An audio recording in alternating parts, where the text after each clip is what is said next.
All your life, you were told that being smart was the ticket to success. So you got the good grades, went to the good school, and landed that respectable job. You checked every single box society told you to check. But then you look at your bank account, and the numbers just don't make sense. You feel like you're stuck on a treadmill. Your income goes up, but your expenses magically rise to meet it, and you're no closer to what you call real freedom. Meanwhile, you see people who you know aren't as book smart as you, and they seem to be building real wealth, living life completely on their own terms. It's frustrating, it's confusing, and frankly, it makes you question the whole game. But what if I told you that the one thing you pride yourself on, your intelligence, is actually what's holding you back from being rich? What if that complex analytical brain that makes you so good at your day job is the very same brain that's sabotaging your financial future? Stick with me for the next few minutes, and I'll show you how to get your own brain out of your bank account's way and start making the simple choices that lead to actual financial freedom. Here's the trap that so many smart people walk right into. They assume that because they're smart, they can outthink the market and discover some perfect financial strategy. They treat money like a complex physics problem that can be solved with enough data and the right formula. So they spend endless hours researching stocks, trying to time the market, and building spreadsheets so complicated they'd make a rocket scientist's head spin. They chase complexity because, in their world, complexity is a sign of intelligence. The result? A classic case of analysis paralysis. They overanalyze every single opportunity until it's long gone. They're so terrified of making a mistake, of looking foolish, that they end up doing nothing at all. Or even worse, they get the prestigious job with the six-figure salary and mistake that high income for wealth. They fall headfirst into lifestyle inflation, where their spending rises to meet or even blow past their earnings.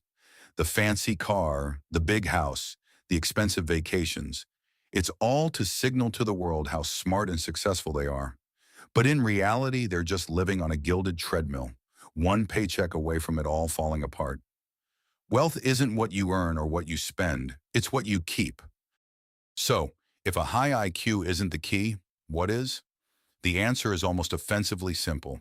It's your behavior. Building wealth isn't a hard science, it's a soft skill. It has very little to do with how smart you are and almost everything to do with how you act. Author Morgan Housel, in his fantastic book, The Psychology of Money, puts it perfectly. Doing well with money isn't about what you know, it's about how you behave. It's all psychology. Think of it like health and fitness.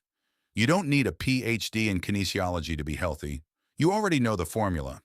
Eat decent food, move your body, and get some sleep. It's simple, but it's definitely not easy.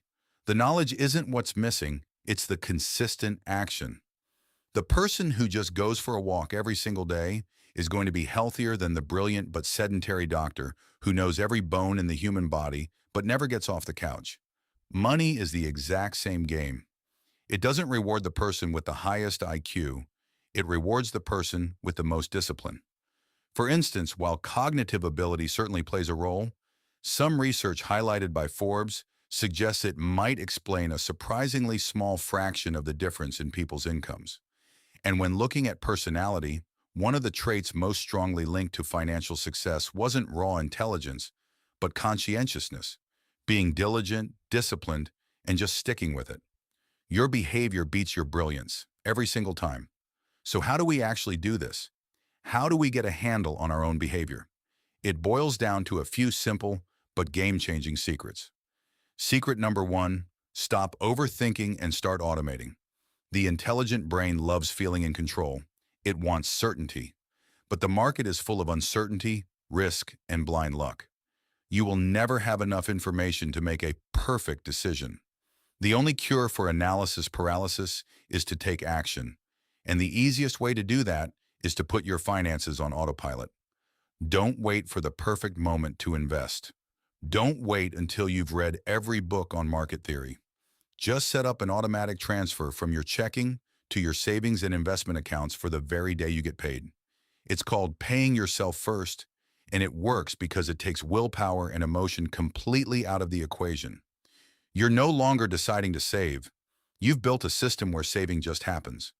It's not about making one brilliant move. It's about making the right move over and over again without even thinking about it. Secret number 2, embrace good enough and kill comparison. Smart people are often high achievers, and high achievers are wired for comparison.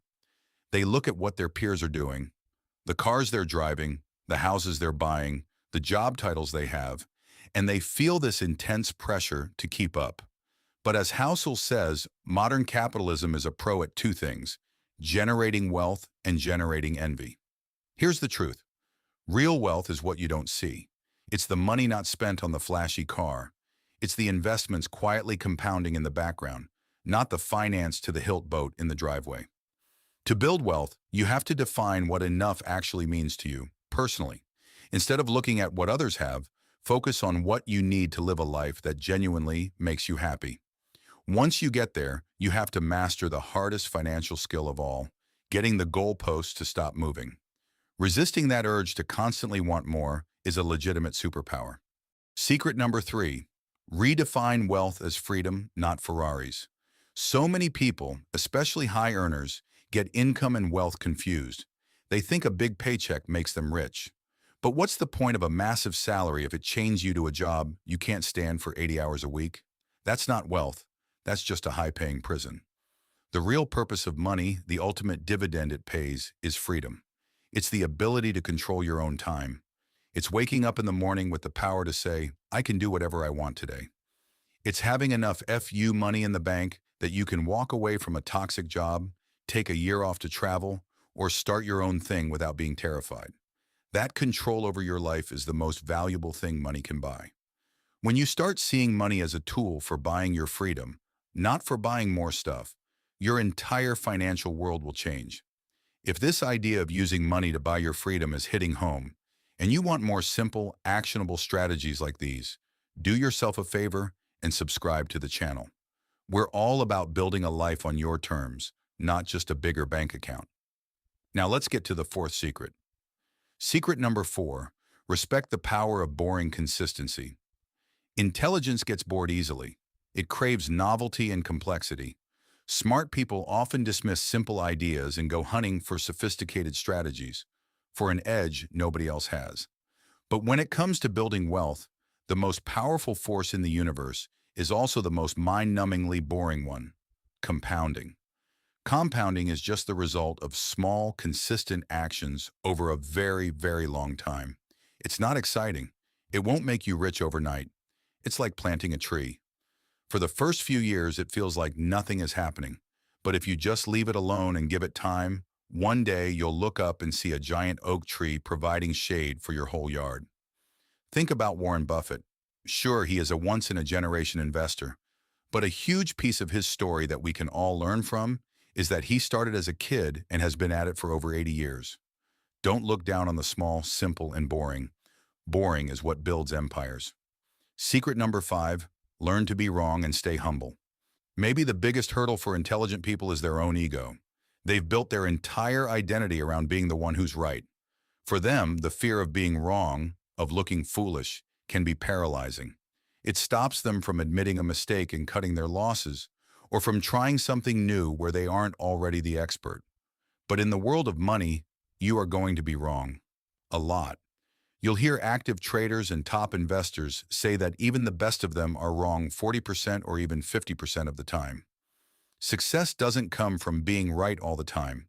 It comes from having a financial plan that can survive you being wrong. It comes from humility.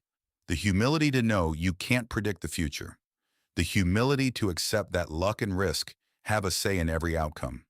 And the humility to understand that the goal isn't to be the smartest person in the room. The goal is to be financially unbreakable, so you can stay in the game long enough for compounding to work its magic. So at the end of the day, this isn't about needing to be smarter. In fact, it might be about unlearning some of the habits your intelligence created in the first place. The overthinking, the chase for complexity, the ego, the constant comparison. Those are the real chains holding you back. The secret to building wealth isn't hiding in a textbook or a complex algorithm. It's found in your daily behaviors. It's in automating your savings so you act without thinking. It's in defining what enough means to you and tuning out the noise. It's in seeing money not as a status symbol, but as a tool for freedom. It's in embracing the slow, boring, beautiful power of consistency. And it's in having the humility to know you won't always have the answers.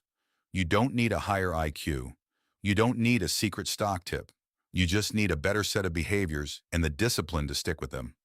Financial freedom isn't a prize for the brilliant few. It's available to anyone who's willing to master the simple, powerful psychology of money. If this video sparks something in you, let me know in the comments. What is the one simple behavior you're going to start today? And don't forget to check out our next video on how to build your very first automated investment plan. Thanks for watching.